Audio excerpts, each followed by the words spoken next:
Welcome to the brand new Twin Humanities. All very exciting. It's not very long now until Dark Souls 2, and it's like 2 months, isn't it? It's 2 months and a smish. Oh, it's nearly Christmas. So on Twitter before Christmas, somebody put a tweet out saying, "I think it's important this time of year to remember that it's only 3 months until Dark Souls 2." I was like, bless your heart. So yeah, it's getting closer and closer and closer, and basically, the reason that I've been so bouncy on Twitter this evening, and have called Patrick in to where we were going to record an Over Humanities episode, but this has to be done. You hijacked it pretty hard. I've pretty hardly hijacked. And hardly isn't a word. We're doing my thing. No, I know. I'll go on. Right. So I got home today and was going through my Twitter stuff, and there was a tweet from Namco Bandai saying that the new issue of Edge magazine is out, and on the front cover was Dark Souls 2. And I was like, so. But I thought I'll go and get it, and then I thought, I'm going to WHS and I'll read it.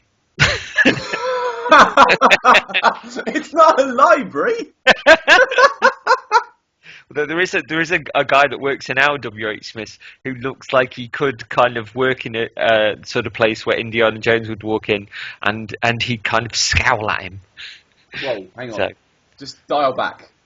Just a few words there. Who? Who would walk in? Indiana Jones. I'm sorry, what was his name? Indiana Jones. No, it's Indiana Jones. You're not an American. They say it in the film. Patty Stardust. That's what they say. It's Aerith and Aerith all over again. It's what they say on the damn thing. That don't be that guy who says Indiana. Paddy speaking. You know that show that was on telly. You might not have watched it. It was a spooky show called Eerie something. What was it called? Eerie Indiana. There you go. Indiana Jones, not Indiana. What? Sitting there with your migraine. Oh, I'll have some aspirin. Oh, I don't know about you with your aluminum and your Laura Croft. Don't start the Laura Croft game. Oh my God. They need to do an aluminum Laura Croft model, and then just America can just explode with delight by saying two things. Seethe with rage. Right, so I headed off to WH Smith's, which for those outside of Blighty is this kind of news agency, card selling, stationery, books type place. Yeah, that's flailing a little bit. And I walked in and couldn't find it. And sort of moved a number of magazines out of the way, and there was one copy with kind of a bent back cover, and I was like, this is meant to be. It's a little bit broken. So I picked it up, and I sort of flicked through, and I got to the Dark Souls thing, and I sort of swished through, and there's like 8 pages. Full of stuff, and the Edge has always got kind of tiny writing, so there's lots of information that's crammed in there. And the first thing that was on the first page was an illustration of something that just fucking stopped my heart. It's this creature that looks partway like a Skeksis from the Dark Crystal, a little bit like Artorias as well. It's got kind of Wolverine-y kind of claws, or like really tipped bladed claws on its fingertips. It's covered in bandages, and I'm not even sure if I've seen it or not in the game, in the Huntsman Cops beta, but this piece of artwork just made me go, oh, joy. Yeah, and I was like, right, let's have a little bit of read, shall we? And I got about 3 paragraphs in, and I swiped and ran. Like, didn't steal it, obviously. I paid for it. Ran to the thing, dropped some money down, and just said, "Take it all. I don't need change," and ran. Yeah, except it was one of those automated payment machines. I try not to talk to them. Oh. Yeah. Anyway, so yeah, there's a few bits that we kind of knew that are expanded upon a little bit. Okay. There's some stuff that I'd not heard before, and it made me go. So, It's worth noting before we get. I don't know what any of this is. no, you have no clue. I'm experienced as fresh as you are, our listeners. So that's one of the reasons why I spring it on. And I will say, if you are in Blighty, go and pick up the magazine, because I'm just going to do a Cliff's Note version. And there's some, it's a really good interview. They've got a piece with Takashi Maezoe, who's the kind of goatee wearing guy that's been in a lot of the interviews, along with Tanimura. I knew you had it open in front of you. I knew you had it open. I have it open. And there's a fair bit of detail. There's interviews with both of those, and then sort of longer features on the game itself. But so yeah, with the starting off with the Covenants, really. The Brotherhood of Blood will allow players to invade others more easily. That's across the board. So that's your Dark Wraith. Yeah, essentially, yeah. But one of their powers, if you will, is to invade other people more easily. I wonder if it was easier to access this time. Yeah, because you had to aim at being a Dark Wraith, didn't you? Yeah, and that kind of comes into play a little when I get a little bit further. Okay. But, as mentioned before, there's Covenant for new players, which is Way of the Blue, which will automatically summon the Blue Sentinels for protection when invaded. So Blue Sentinels will be the more experienced players, really, that want to look after the newcomers, because whether human or not, you're going to get invaded. And they do say in the interview that they didn't want anybody to be able to hide from being invaded, because it's a gameplay mechanic, and they think it's important to have that in there. But that's the first bit of protection. Right, we've got the Heirs to the Sun, which is for co-op-minded players and priority for PvE and invasions. Okay, so that's going to be what, your Sunbro? Yeah, essentially, yeah. Isn't it? I'm wondering if there's going to be sort of a tie-in to Solaire, or maybe if it is a sequel to the aftermath of what happened, and maybe one of the things that, I mean, this is speculation, but maybe one of the things is finding out what I don't know if it'll go into more detail about Solaire, and I mean, it's always been alleged with Gwen and the broken statues that there's more to it. But I'm wondering if it might go into that in a little more depth, or I know I've seen in the artworks and screenshots that someone definitely praised the sun in one of the screenshots I've seen. Yeah, and I think in one of the lore vids, it might even have been the Dave Control Live vids on YouTube. They said that one of the characters mentions about does a sort of vague reference to Solaire, as if it's kind of in the long lost past, like a myth that's been passed down, almost like a Robin Hood, if you will. So yeah, the Heirs to the Sun is for co-op minded players with priority for PvE and invasions. Right, Brotherhood of the Blood and Blue Sentinels can fight PvP within their own covenants, and there's a ranking system, an aura that grows brighter the more you win. I don't know if there's any kind of extra powers on that, or as to whether, if sort of you're fighting somebody, you start judging their aura with the amount of people that they've beaten and the amount of people that they've not, which is great, because you look at somebody going through and then they might go like, and you'd be like, oh shite, this they come through like a radiant sun. Yeah. So I was like, like a doom star into your world. But there's almost kind of a little bit of extra kudos to that, because people are essentially brushing off their own shoulders when they win, and there's a visible kind of clarity to that goes beyond the outfit that you're wearing, because you might see somebody come through that's wearing rags or something, and you could be wearing quite heavy armor or be quite armored up. But what happens if you see somebody barely wearing anything and carrying a knife, and they are glowing like an absolute motherfucker? Like, oh my god. Yeah. And there'll be this real paranoia as to what trick they've got in their back pocket, and maybe if that was the case, maybe that would be a bluff in itself.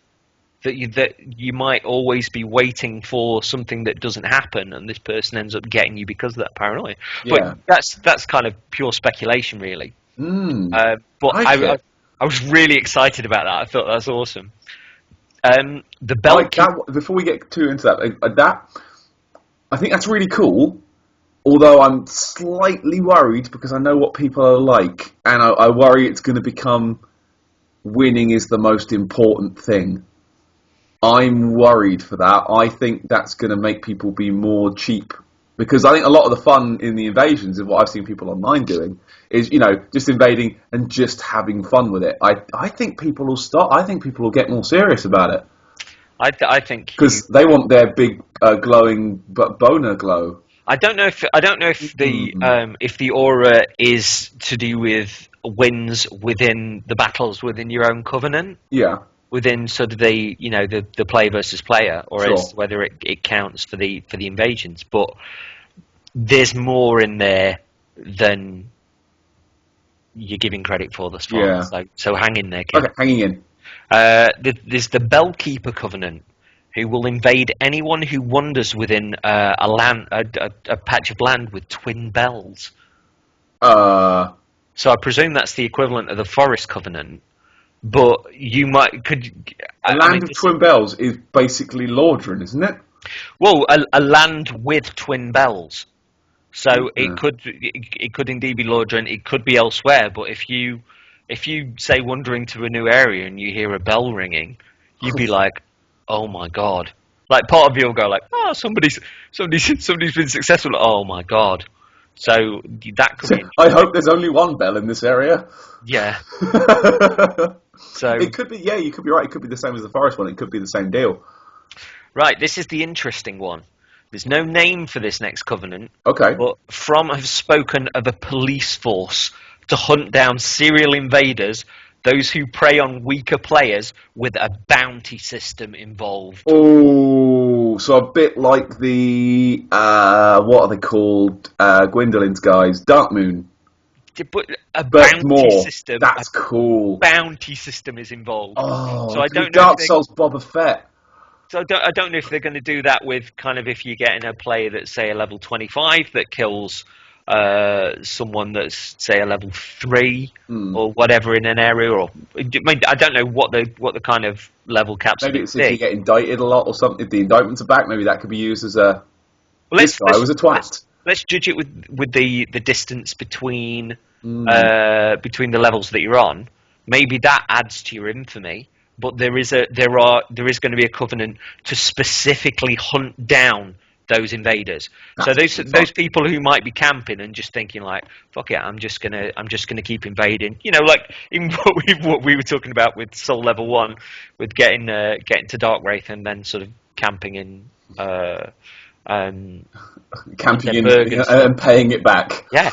But imagine that extra level of tension, knowing that somebody else will be after you. I don't know what this bounty is going to be, but it's got to be quite enticing to have other players essentially hunt down and invade the worst invaders. And it'll be even funnier if those serial invaders are Brotherhood of the Blood, and if their wins get stolen away with the aura, or if there's a maybe. So a loss against the let's keep calling them Lordran police. Yeah. So a loss against the Lordran police could affect their ranking within. Ooh. Lordran police, arrest this man, he stole my souls. oh God! Now I'm thinking about the bill. Stop it. Although there is a connection. Because the guy that voices Soler used to be in English. There we go. The Bill. Anyway. For our American listeners, The Bill was a show about policemen. Yes. Yeah, moving on. Right. So I'm wondering if this police force might be something like if you hunt down a serial invader, you get twice as many souls as you get from anybody else. Or so maybe souls based on their level or something. Yeah, I don't know, but this bounty system is really curious, and Mm. I think it. Can you imagine if you got to that point where you need to get souls in, and there'd be certain points where in the original game where you'd farm like around the forest, or you go back to Underberg and you start helping other people out. Mm. Imagine if you like, oh, I could get twice as much as this by hunting somebody down. Oh, that's good. 'Cause I suppose, yeah, it gives you more options for Yeah, because late game hunting as well, definitely. Because otherwise you'll be stuck in one place just farming the same guy over again. That sounds really good. because you're essentially hunting the hunter. Mm. Which, honestly, That's, this is the sort of stuff I was reading. I was like, I have to bring this that's home. cool. See, now my mind starts reeling about how it's going to work. Like, say, I don't know, throw a random idea out there. Like, the more kills you get in a row, the higher the chance you're going to get bounty hunted. Yeah, That'd be cool.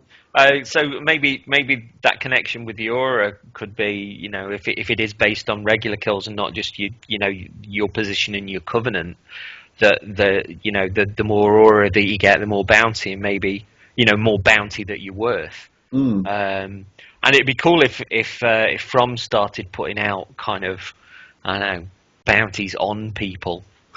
Like like if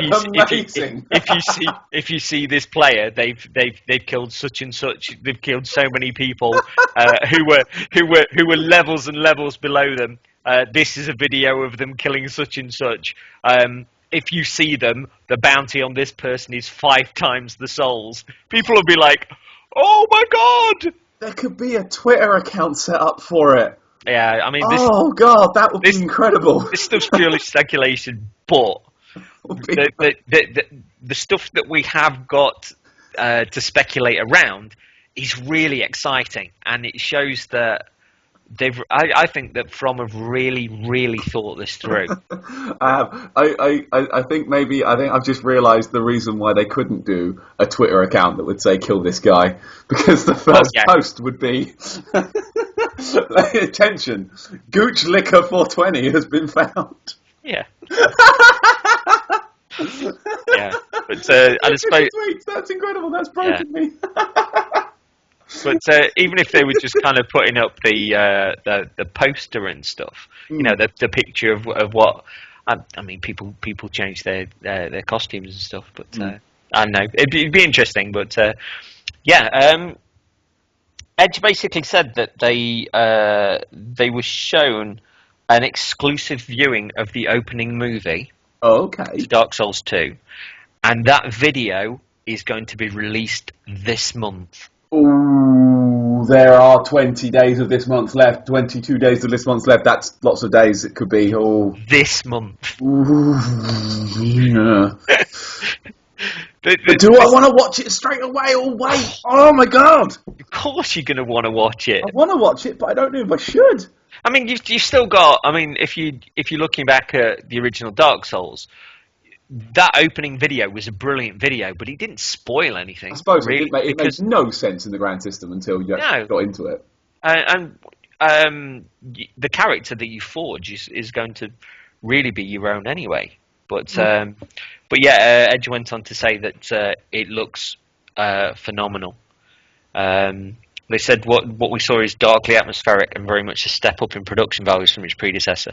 A witchy old lady holds the camera's gaze with milky cataract eyes, and a lonely leafless tree is swarmed by delicately rendered fireflies. It's an intro laden with unsettling effects. A woman's face melts clean off. Ghostly skeleton spirits take flight, Whoa, and an eerie sense of place. A beautifully pitched voiceover tells us of the fate of the cursed while an armored knight approaches a land of ruins by boat. What? Yeah.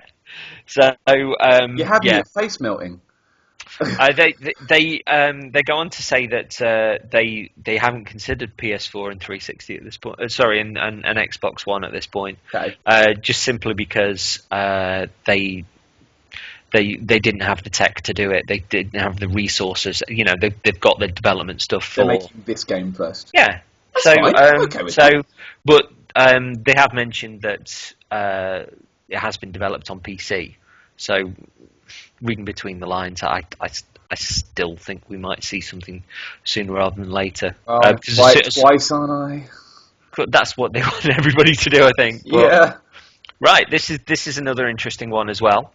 Miyazaki is overseeing the project closely. Ooh. In contrast to the picture given last year, Tanimura regularly seeks advice when necessary. That's good to hear. It's really good to hear because the picture painted last year was of this almost honorary position that was given sitting back from it, and that's clearly not the case. He's Kind of like having Walt Disney's name on top of your film. yeah. Yeah. Miyazaki is overseeing the project closely, and Tanimura seeks advice when necessary. So, the online stuff. Bamco's servers, Japanese servers, are apparently high enough and big enough to handle the capacity, but servers will probably be added to the US and Europe as well. Oh. So they're just going for no problems at all. All of the servers, please. Yeah. That's good. I'll take that. Says any frame rate issues and low textures from the beta will be fixed. The latter is not a priority though, so the rate is going to be locked to about 30 frames a second on 360 and PS3, and perhaps a little bit higher on PC. They're still debating on the difficulty. Just simply because they crank things up towards the end, and there's a lot of fine tuning and balancing because apparently they're the end of December is when they've finished the game. They're done with it. It's done. Yeah. So so they said we're still debating on the difficulty. Something I didn't realise as well. It says rated messages provided a boost in health. Huh. So if you leave a message on the ground when it's rated, that comes back as a boost in health, which might even have been a Demon Soul mechanic. Wait, so that could be cool. So if you rate someone's message, the person that left the message could get some health back. Yeah, maybe that's a way of getting your health back up when you die. Well, your health, when you die, it will reduce slowly until you're back at half health. Maybe that's a way of pushing it back up without spending hume. Well, they said. But when a message is rated, there was a boost in health, but exactly how much health a player gets is under debate. From understand the exception of having 30,000 people in one place is not really the litmus test for the final game, so that's why they're debating it. Yeah. The tutorial is going to be more streamlined, but from want people to experiment, not everything will be taught. So when they were saying about the game being more accessible last year, they really meant that they were wanting to trim the fat from the start of it and get people to understand it, but they're not going to hold their hand. They want people to experiment. Yeah. And they want people to do things wrongly. They want people to do things rightly. They want people to do things their own way.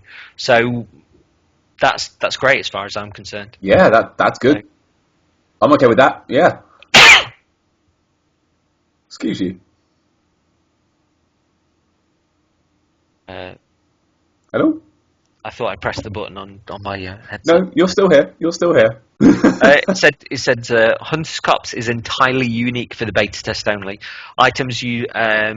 The user behavior is informing the tweaks and decisions as to where they're going to be left in the finished game. But Hunter's Cops is its own thing. Huh. Wait, so Hunter's Cops is going to be in the game or not? No, I don't think so. What? No. What? That's crazy.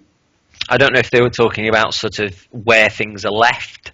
Yeah, maybe. I would think that would be more like where they're going to put because especially with things like the boss fights, like they've put a lot of work into that beta, making it look nice. But that could just as well be bits that were stitched together from things that they rejected or bits from later on.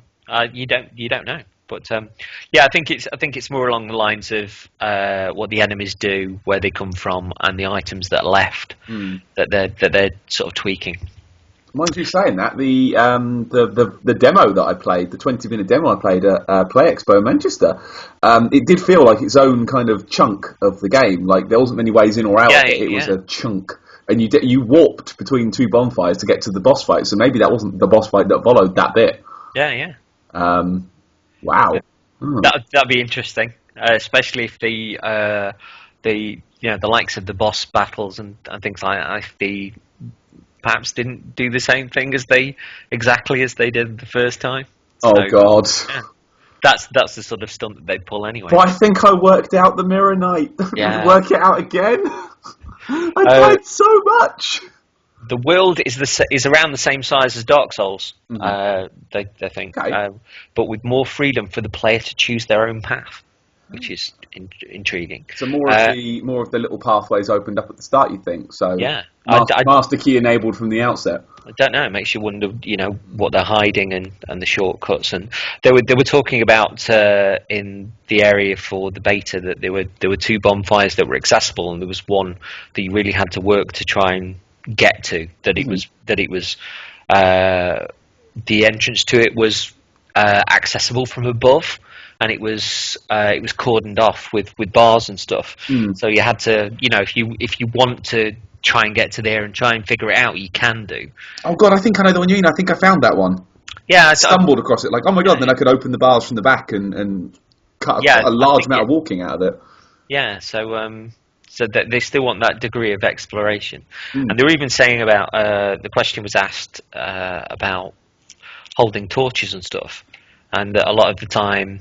Holding the torch, it's a question of holding the torch or holding a shield, and they did say that really the torch is the early part of learning a level, and when you're okay with it, you might just run through the dark stuff anyway. But there's going to be places where light will be allowed to flood in, but you've got to find them, and you've got to find the kind of puzzly bits that allows that to happen. So. That's like when I said that there was the room with a massive hole in it. Yeah, and I watched a video of somebody smash out the wooden boards on the windows and flood it with light, and I was like, didn't even realise you could do that. It's brilliant. It's really clever. Yeah, kind of like in Spec Ops: The Line, when if you see a big pile of sand behind a window, shoot that goddamn window, sand comes in. All right. Really cool. Doesn't happen often, but when it does, you feel smart. They said the classes for the beta, the individual ones, were created just for that purpose. Okay. The balance of the classes is important, and players will still have their own freedom. So yeah, you essentially just been given sort of a few different dolls to play with. But that's what the classes really start. I mean, I like that the classes in Dark Souls they're not the thing you're stuck to be. It's a starting point. It's a little bit of a head up down a certain path you might want to take, but you're not stuck there.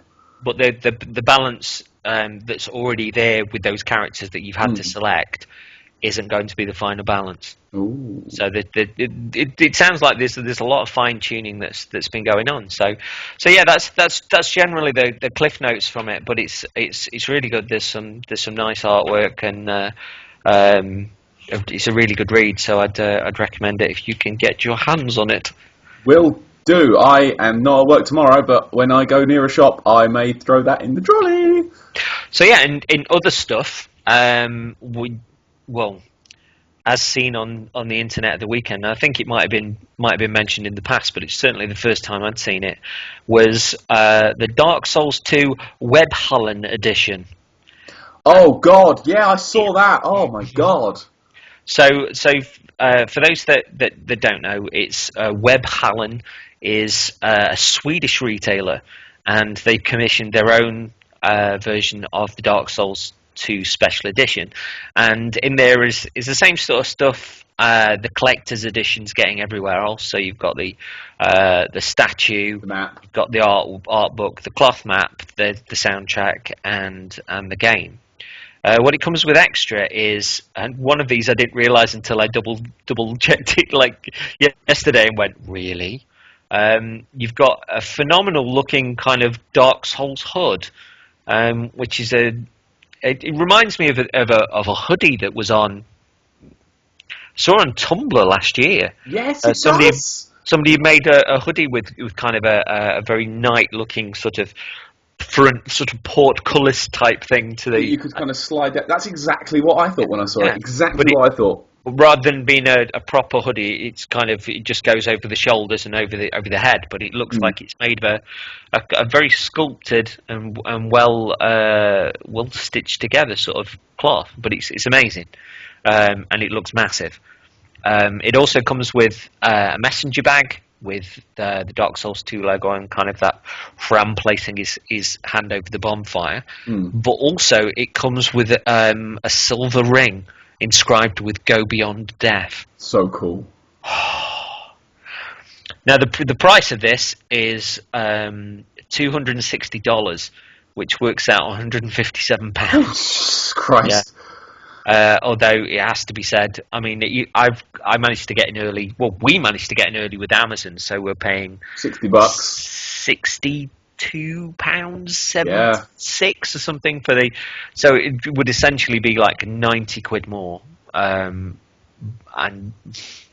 yeah, maybe I know I can't afford that, but it would have been nice to have it as a tier. To start off with here, because you can guarantee that if it had been retailing at say £160, that maybe we'd have gotten it for 130 or the same sort of discount we got off the other one. Hang around waiting for Amazon to just kind of drop Yeah. it low for a day and go ah, and just click as fast as we possibly could. But yeah, it's pretty cool. They have said as well. I don't know if this was detailed on the regular collector's edition, but the figurine is actually 30 centimeters tall.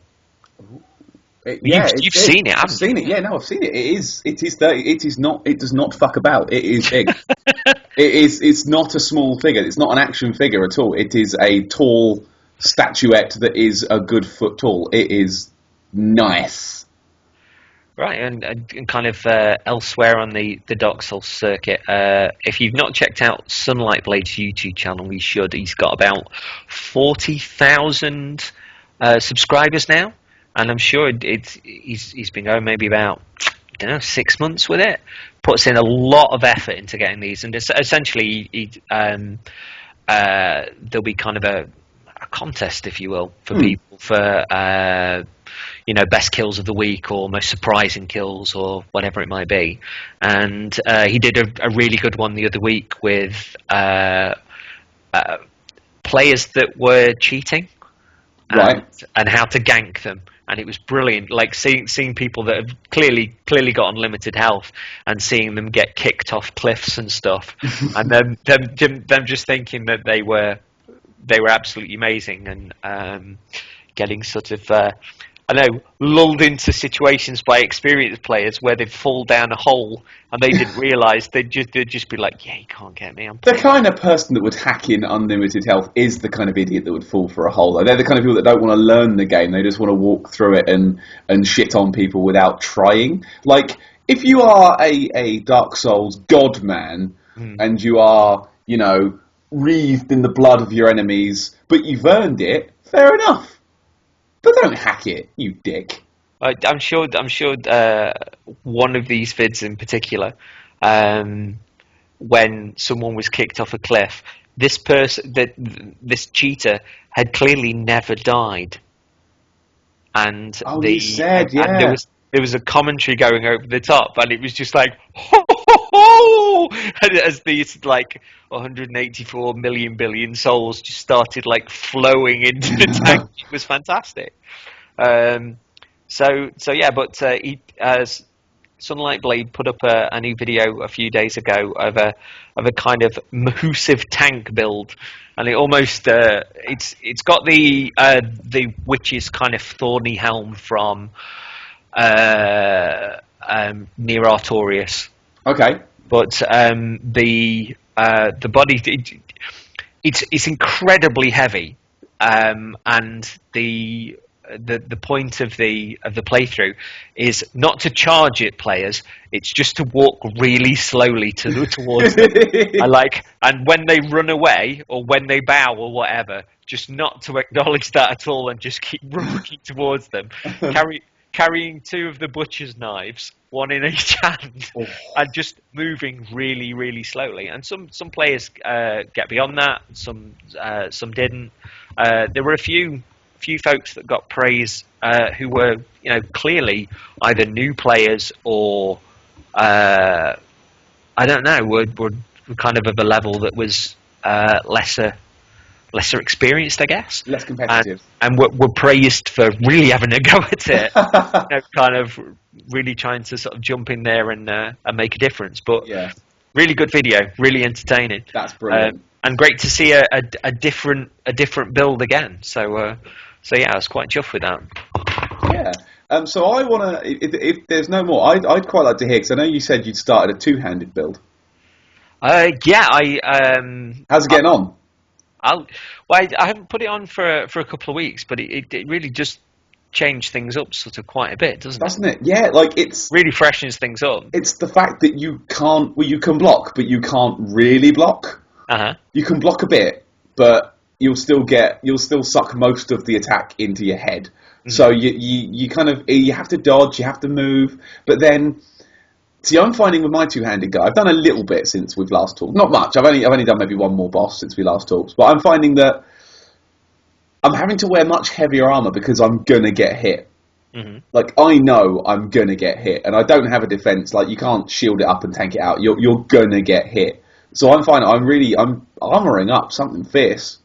And I'm not fat rolling yet, but I'm close, and I'm wondering if I'm trying to keep medium rolling.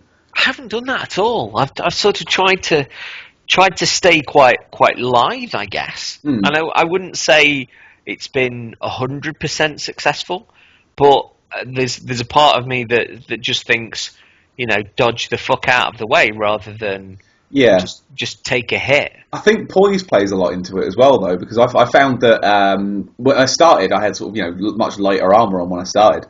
And I'd sort of go for a big swing, and then one of the little sort of, pansy undead would come up and just sort of slap me, and, like, it would stop the swing. I'm like, oh, yeah, that's annoying. Or, like, the arrows particularly would completely screw up every single attack I was trying. There's the bit early on in the Berg, the bit when the dragon appears on the bridge for a second, and you're moving up to fight the three guys at the bottom. And when you've not got a shield, you end up sort of, backing off and moving around a bit. And when you finally go for your big swing with your Zwei, and an arrow hits you in the back of the head. It's really annoying. Yeah, I mean, it plays into the way that I tried to play the Dark Souls 2 beta, because I got into being a dual swordsman, or sort of dual wielding those swords as well, because I think one of the attacks was doing me sort of quite well. But I enjoyed that, and the reason that I did that playthrough of the beta was that it felt the most out of my comfort zone, if you will. The fear. Yeah, but I was going into Dark Souls 2, and I didn't want to, I don't know, lean into old circumstances, I guess, because my natural thing in Demon Souls and Dark Souls in the first playthrough was just to armor up like a motherfucker. Nobody's shifting me. The world hates me, so I'm going to sit behind this wall of metal. I'm going to hide like a cream egg in a garage, like a boogeyman hiding behind a door. Boogie.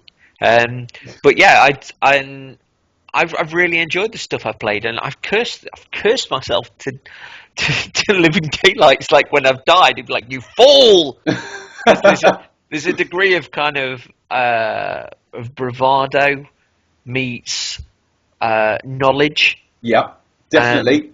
It does test how well you know the game, definitely. But then relaxing afterwards and just going, oh, you shouldn't have done that. But it's difficult when. I mean, my natural game would be to take things quite slowly, and when I arrive at a situation, pick my targets, use my shield, take a hit on it, whether that be a crossbow or a sword, and then pick people off bit by bit, move slowly to the left or the right to avoid stuff, and choose my battles. It's harder to choose your battles when you've not got a shield to throw up, because it's almost like your natural instincts are on speed. Yeah. You're the target, or that you can't just hide behind your door. Yeah. You have to. You're facing your fear every second of that, and you can throw your sword up in front, but it ain't stopping shit. But isn't it cool though that the game plays so differently Oh, totally. if you're doing that? It's the like you say, it's the mix of the bravado plus the knowledge of the game, and trying to. I mean, I play. I try to play quite a nippy game usually. I try and just keep a shield up. It's the grass crest shield is the one I usually like. Is the one that regenerates your stamina quite quick. So I like to take a hit, move, and attack quite quickly. And I'm just playing completely the other way around now. It's slow, it's steady, it's physically moving out the way rather than blocking. I find myself physically moving. There's much more footwork. Yeah. It's very. It becomes almost balletic. And it's using the level as well to try and get people around corners or use pillars. So I've got a bit of a few seconds to grab a quick Estus when it's had a particularly bad bit. I remember fighting the butchers in the depths. Okay. The first one you fight. Oh my word! Yeah, using the pillars there was, I think, the only way I got through that. Because you can't block. He just runs at you like, hello, here's a butcher's knife I'm going to put in your face. And you throw your block up and it don't matter. Your block's broken in a couple of seconds and then a dog chews your butthole. Yeah, but it really does change everything. Totally. And also, in the same way that doing a soul level 1 run forced you to funnel souls towards armor and weapons and that sort of thing. I'm really been throwing things into strength and dex. Yep. That's been the beast there. Absolutely, 100%. I agree. But yeah, I'm really enjoying it thus far. And it's great that a game that I've had for over 2 years is still teaching me things. It's nice. It really is. It really is. It's nice that there's always layers of the onion. It still baffles me how well designed that game is, and it becomes more and more obvious the different levels and different complexities that have been put into the beast. It's phenomenal. Yeah, it's nice to see something's. It's got the levels. I mean, you're probably going to hate me for this analogy, but in terms of films, like The Matrix was on TV again the other day. And I haven't seen it in a while, but I sat down and I watched it all. I thought, this is a really fucking good film. And things I didn't notice the first dozen times I watched it when I was 16 and an idiot. Just little things you notice, like just the fact that Neo is an anagram of 1. It's like, that's really clever. It's like I never noticed that when I was an idiot. And just tiny bits like the way that the Matrix is green and the real world is blue.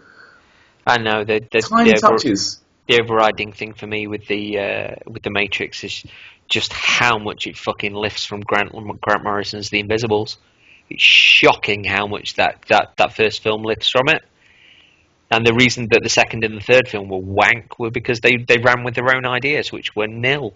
I thought the first film stood well on its own, and then it's like, oh, we have to make more. Like, don't make more, just leave it on its own. It was fine. The first one's a decent film, but it does take so much from The Invisibles. Like the guy that sort of contacts Neo, pretty much his king mob. It's essentially an American black leather coated swish version of The Invisibles without the rubber and the scouser and the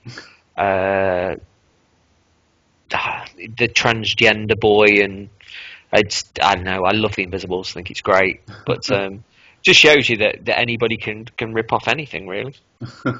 as a certain Mr. LeBeouf has been doing brilliantly. Yeah, it's a wonderful storm of rip-offs. It's wonderful. I'm enjoying it.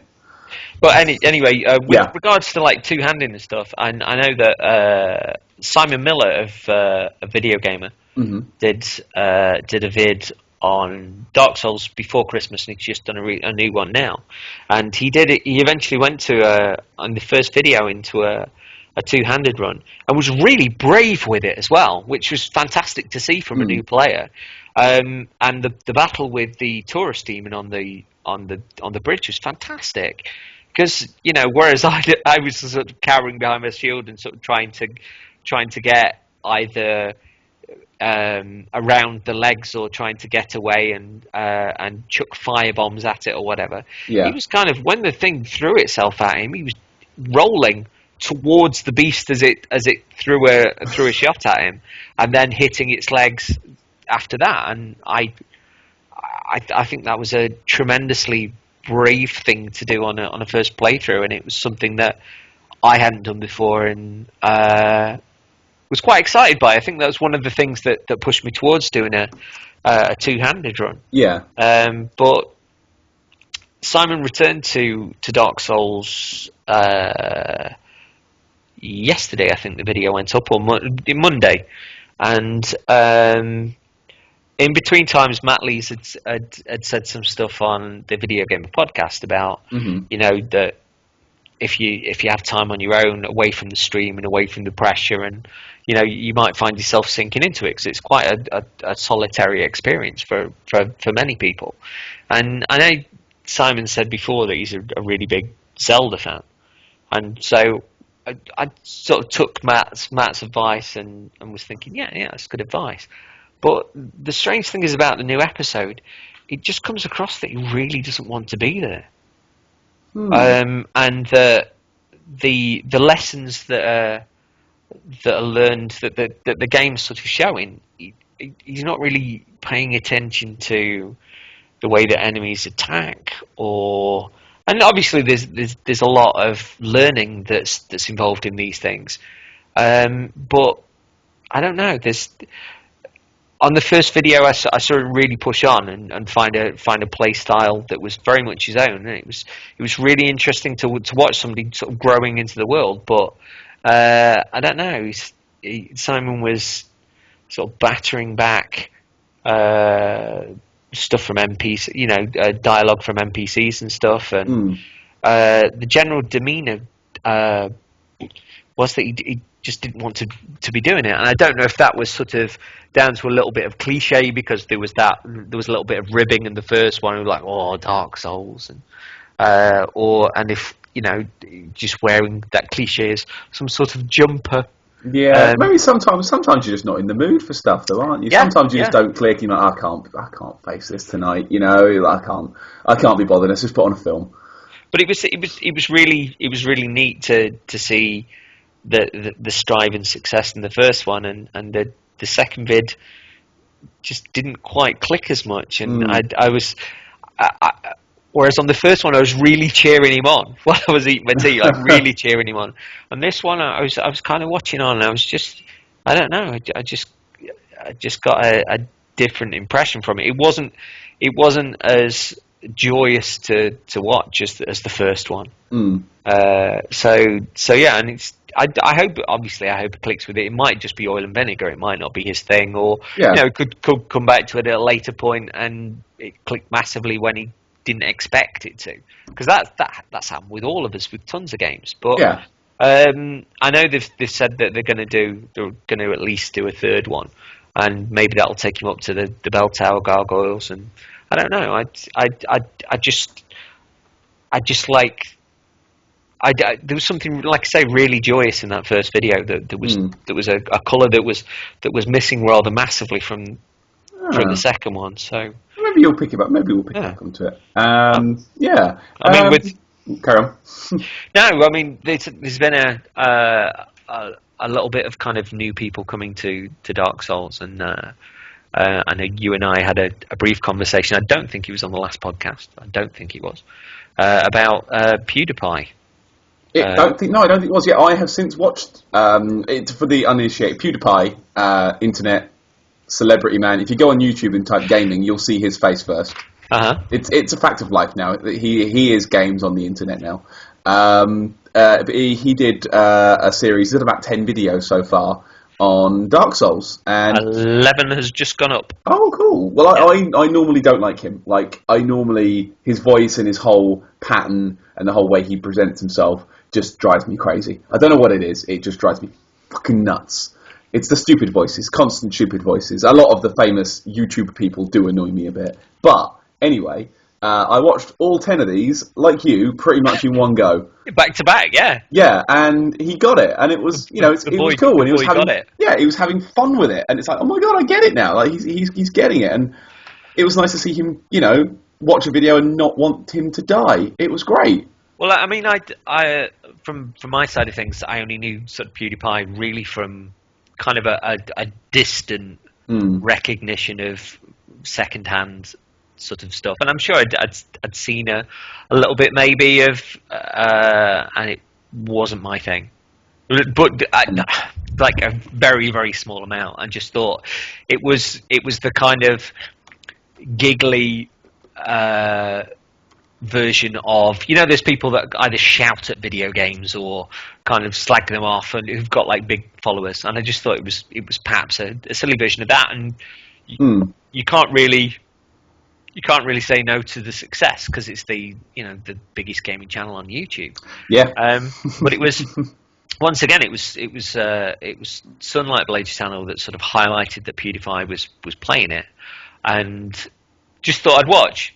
I think I was working out sort of one morning and just ended up carrying on watching them because they were really, really well edited, and the fact that I thought it was going to all be sort of, oh look, I fucked up again, silly face, silly voice. Yeah. But it wasn't that case at all. The boy was playing it, and he was getting really good at it as well.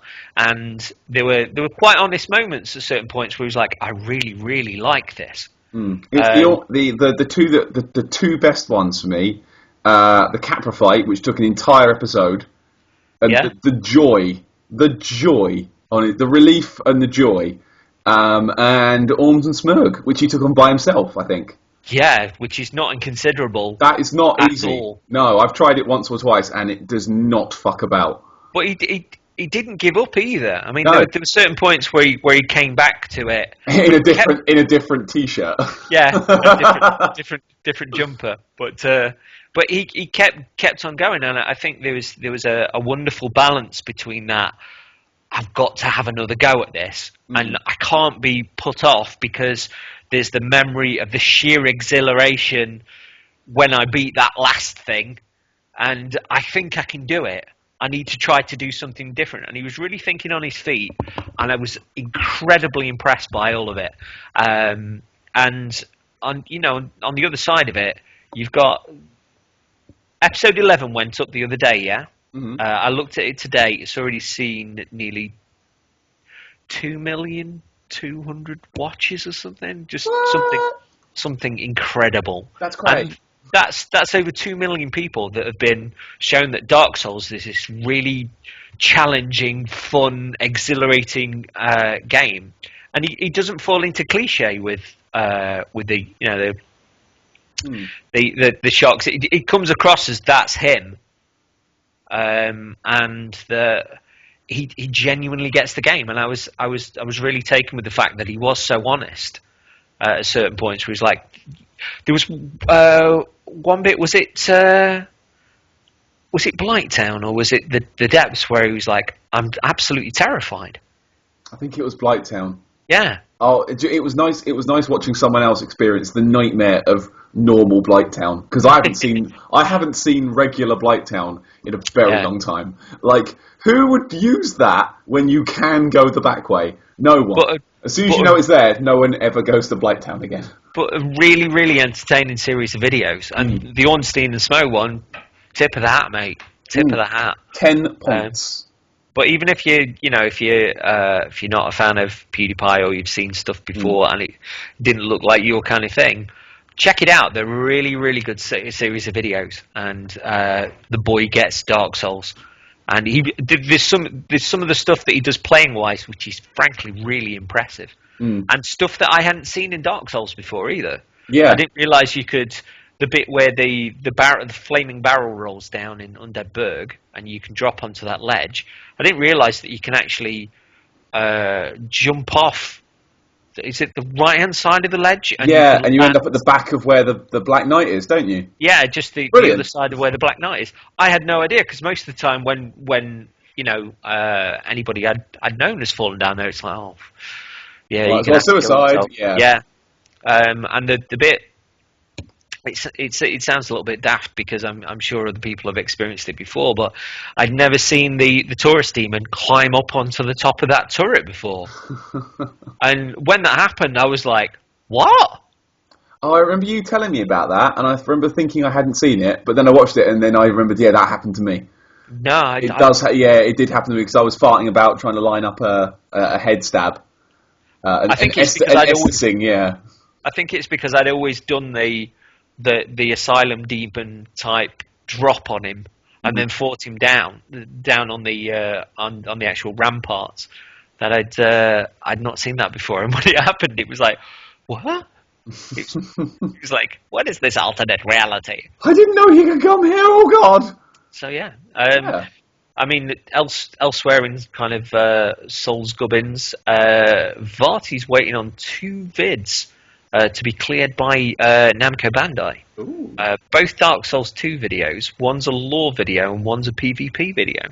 But he's kind of been on his holidays and he's still waiting for Namco Bandai to let him do it. So I don't know if maybe they're waiting to release this other video first. I don't know. Yeah. You know, the opening bid. Okay, that's cool because I suppose they want to get their own lore out there. They want it to be their reveal, don't they? They want it to be theirs. That's fair. Totally fair. Epic Name Bros sort of doing a crushing battle chat on Demon Souls at the moment, which I haven't seen that much of. I must admit, I watched one the other day and enjoyed it, but I haven't seen that. But our good friends at Bonfireside Chat are doing 1.3 and 1.4 on Demon Souls at the moment. They're just wrapping up, aren't they? They're almost at the end, aren't they? Yeah. So I haven't listened to that episode or the appendix yet. So I'm going to put that on when I next play Monster Hunter. So there's a joy in Dark Souls and Monster Hunter of being able to play podcasts while you do stuff. I've got a problem at the minute. I'm playing a lot of games that I need to listen to. Yeah. Which is really annoying because I need to listen. I've got so many podcasts just queued up, all of them ready to go. It's like there's not enough hours in the day. But this is actually one of the things. You know, when I was doing the two-handed run on Dark Souls, I hadn't got anything on in the background, and I turned the volume sort of quite high up on the TV, and that was when I was running around under Parish, and you hear all the birds tweeting. And stuff. I was like, wow! I completely forgotten this and forgotten the space that's there and the way that the sound breathes. And it was a really big colour of Demon Souls, and I'd forgotten it somewhat in Dark Souls. So there you go. You got it back. Yeah. Oh, that's nice. Well, before we close up, because I think this is a shorter show today, isn't it? Yeah. I just want to give a very quick shout out to a couple of our Twitter people that always say hello. Yeah. The Hex UK. Hello. Thank you for always commenting. You're a delight to talk to, and we'd love to talk to you some more. So keep tweeting at us, and we'll keep tweeting you back because you're a cool guy. And now, forgive me if I get this wrong. El Araya. Ariara. Area, you know who you are. Don't forget, there's Matthias as well. Yes, Jarvis. Matthias, and the best person in the universe, Sebastian Tello. Sebastian Tello, the wonderful love that But Tello. we really appreciate sort of everyone that says hello on Twitter or on YouTube or. I don't think we've had anything through on Tumblr yet, but all the people that share it and the people that retweet and all that stuff, that's all great because the more people listen to it, the more we can make, I guess. We can make as much as we want anyway, but it's nice to know that we're talking to more people. We'd still jabber on about this between us if it wasn't. But it is nice knowing that. Of my week. It is nice knowing that people listen, so it's very, very much appreciated. And if you've got any questions, or if you want to sort of tell us a bit more about your favourite moments in Dark Souls, whack them through on Twitter or on Tumblr or wherever, and we'll go through them on the next episode, and we'll talk about a few of those bits. Hell yeah! If you want to hear us talk about things that aren't Dark Souls, just such things exist, Patrick. Tell me. I know, right? We do another show called Oh the Humanities, which is our non-Dark Souls show, where last time we did kind of talk about Dark Souls a bit, but not as much. It wasn't the whole episode, so it still fulfilled the brief. So we've had stuff like we've done our Games of the Year was on Other Humanities, and we've done a look ahead to 2014 and the games that we're most excited to play. We thought that games was the next year. Yeah. We've had the little offcuts sort of previously, where we just put on the bits where we've rambled about games in general. We got a bit lost and gassed about stuff in the middle of stuff, didn't we? So I know there are some amazing podcasts out there, some truly, truly awesome podcasts. But if you had room for another one, we'd really appreciate you listening and telling people about it and stuff. And you can find that at a couple of places. We will be tweeting it out on the Twin Humanities Twitter account. We will also be posting it up at ohthehumanitiespodcast.tumblr.com. And I believe that will be cross-posted to twinhumanities.tumblr.com. Yep. Yep, there you go. So yes. Excellent. Both the Twin Humanities podcast and the Oh the Humanities podcast will be retweeted to the Twin Humanities Tumblr. If you see the word humanities, you're probably in the right place. You need to post more stuff up at that Tumblr. I know, I'm slow. Because every time I get on there, I just see like about a million things for Monster Hunter. I was like, I could so turn this into a Monster Hunter thing. But we need to pay a bit more attention to that. So. Definitely, that will be a task for the future. But I think that's all the housekeeping tidied up. Thank you again for listening. My name was Paddy. And I am still CJ. And we will catch you next time on Twin Humanities, the Dark Souls podcast, where we talk about the Dark Souls. We are at T-2 months and some change. Get excited, people. Woot woot. Get hype, and we'll catch you next time. Roll credits. Bye. Bye.